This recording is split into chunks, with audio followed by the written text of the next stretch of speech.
The biggest concern in the region vis-a-vis the Trump administration is the sheer amount of uncertainty that surrounds what it's actually going to do in the Middle East.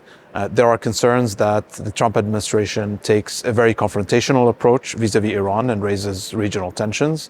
It's unclear how President Trump is going to deal with ongoing conflicts in Palestine, in Lebanon, and now in Syria. And so I think the biggest concern is simply the uncertainty that exists in how the Trump administration deals with the region.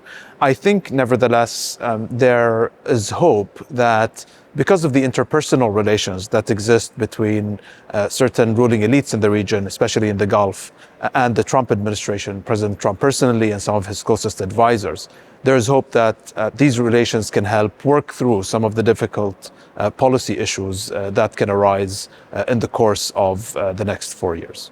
I think President Trump's China and trade policy are probably the more predictable aspects of his foreign policy. And I think there is an expectation in the region that he is very likely to apply more pressure on states in the region to roll back on relations with China.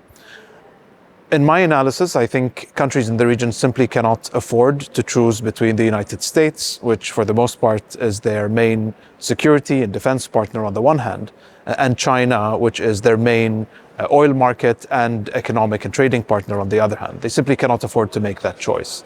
And so I expect countries in the region to attempt to resist and to attempt to push forward the idea that what they in fact aspire to do is to play a bridging role whereby they can act as connectors between the United States, China, and other large poles on the world stage, even as we head towards a more polarized global order.